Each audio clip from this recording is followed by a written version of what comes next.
What did you see as the difference in that third quarter when Denver made their push? At one point, we was outscored 29-11. How do you balance the sort of looking at the 4 losses so far at this point in the season with just everything going on? What do you think the biggest thing you guys have to do to turn it around? We're going to make some shots. I mean, some of it's early season stuff, obviously. Like I said, it's a new system. It's a new group of guys together. But the most important thing he said was the first one, but they need to make some shots, and they just can't. And you couldn't blame it on Russell Westbrook last night. He didn't play. The Lakers are shooting 22% from three-point range. That is the worst three-point percentage by any team in any 4-game span in the history of the NBA. And the three-point shot goes back decades and decades, and so does this man. Brian Windhorst is up with us early, and we'll get Vince Carter in this a little later, but let's get a quick taste here. You saw LeBron there. He looks like he's searching. How would you describe just how badly things have started for the Lakers? Well, there's the 29th offensive team in the league. Then there's 50 yards of bleep. And then you have the LA Lakers. They are actually playing terrific defense, Greeny. They are the number 4 defensive team in the league right now. Do you know how hard it is to be a losing team with the number 4 defense? It's like this. You have to be historically bad shooting the ball. So, yeah, Russell Westbrook didn't play, but their guys are shooting the ball as a group terribly. I'm now starting to see them pass up shots, which is a whole nother issue. And their defense is built around Anthony Davis, who is now suffering a little bit.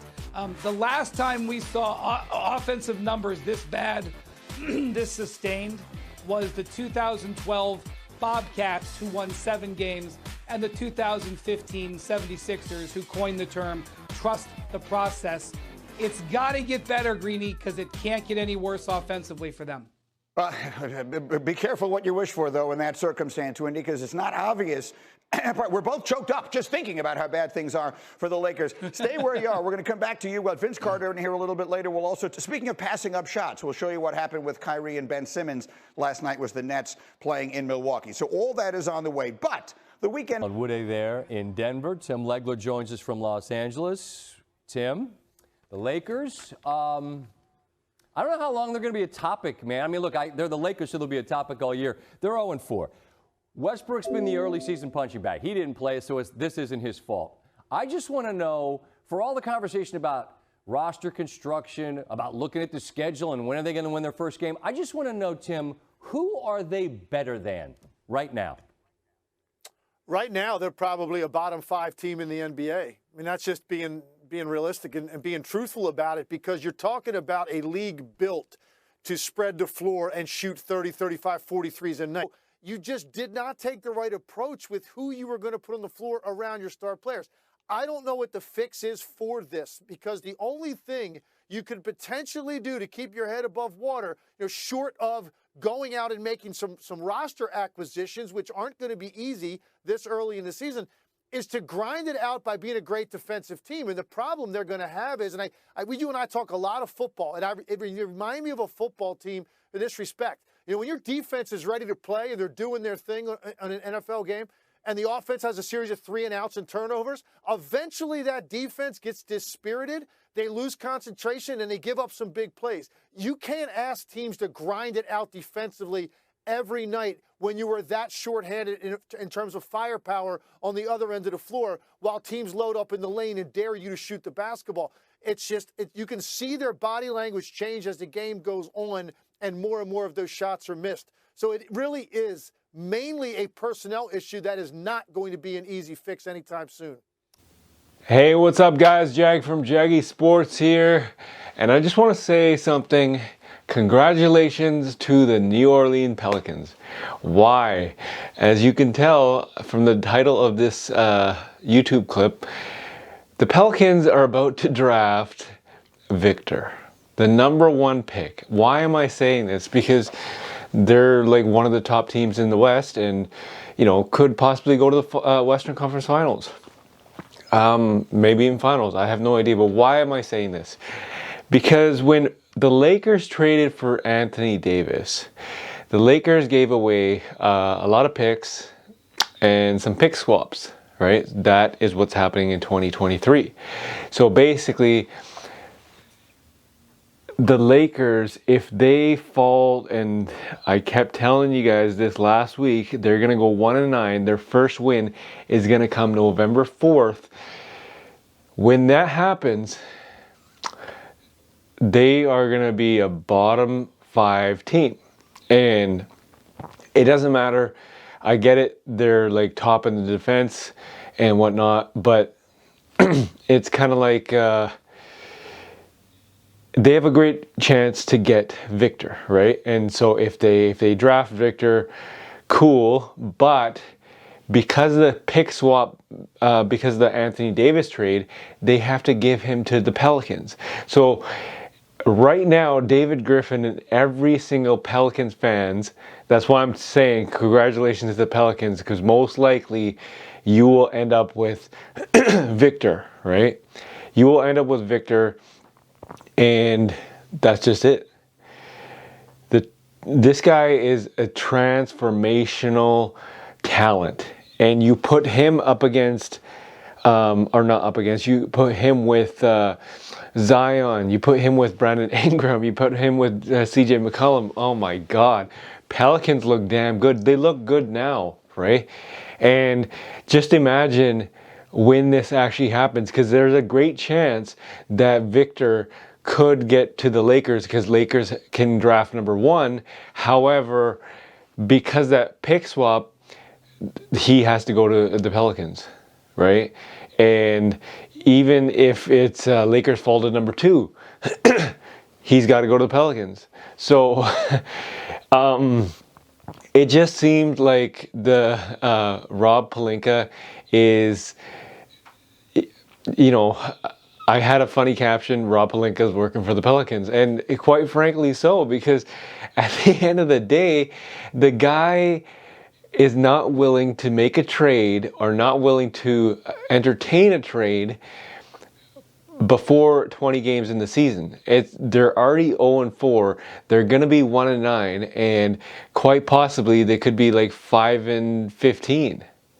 And that is just insane. And then he's going to make a trade, right? So I don't know, like Rob Pelinka, that's cool what he did in 2020, but right now it's utterly ridiculous what he's doing.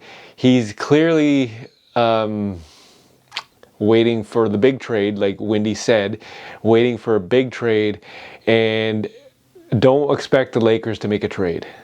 Do not expect the Lakers to make a trade before 20 games in the season. I know what you're thinking. I know what you're thinking. That's utterly, completely the dumbest thing I've ever heard in my entire life. But that's just Rob Pelinka. That's the Lakers management. That's Jeannie Buss. I don't know what they're doing down there. You know, clearly he's, oh, that's my computer. Clearly he does not care, and he does not care about the losses. He's assuming, he's optimistic that the Lakers are going to turn around, right? Well, listen, look at their schedule. They have to face hard teams from now on. They got to face the Pelicans, and Pelicans beat the Mavericks without their starters. And they still beat the Pelicans, or they still beat the Mavericks. So this Pelicans team is no joke, and again, they have a very good chance of drafting Victor. Tell me I'm wrong. I doubt it. You guys can't not tell me that I'm wrong, because I'm right. Because, you know, Lakers are that bad. They are the second worst offensive team in the NBA. They are 20% from the three-point line. For the love of me, I don't know why they can't drive the hoop. I don't know why they can't post up all the time. I don't know why they can't shoot a mid-range. You know, but they settle for the three because they think that, hey, it's going to come down, it's going to shoot. Well, Rob Pelinka, he must have been doing something wrong, right? Because, well, he's done a lot of things wrong, but he's got no shooters. He's got literally no shooters. And I was looking last night that Kelly Olynyk leads the NBA in three-point shots. Then it's Dennis Smith Jr. You have a list of people that are really good from the three-point line. However, you're not going to do anything before 20 games. That is literally the dumbest thing I've ever heard in my life. And quite frankly, I don't know why he's not canned. I don't know why, because the last couple years he absolutely sucks. And I don't know why LeBron James stays. Obviously he loves Hollywood. Obviously he has a lot of businesses here. He's going to stay here, but you know, I can't see the Lakers holding on to LeBron. Maybe he'll get his 5th championship at another team, right? Whoever drafts his son, most likely it's going to be OKC Thunder. He's going to move to OKC Thunder. Who knows? But at the end of the day, the Lakers are bad, and they're going to fall to the bottom 5, and they will draft Victor is a good chance. And the Pelicans should be celebrating because the Pelicans will get that swap and the Pelicans will end up with Victor. So transformational kid, Victor, from France. I think he's 18 and he's legit. And yeah, expect the Pelicans to actually do some damage, not only this year, but for the next decade. So congratulations, Pelicans. You are getting Victor. This is Jag from Jaggy Sports.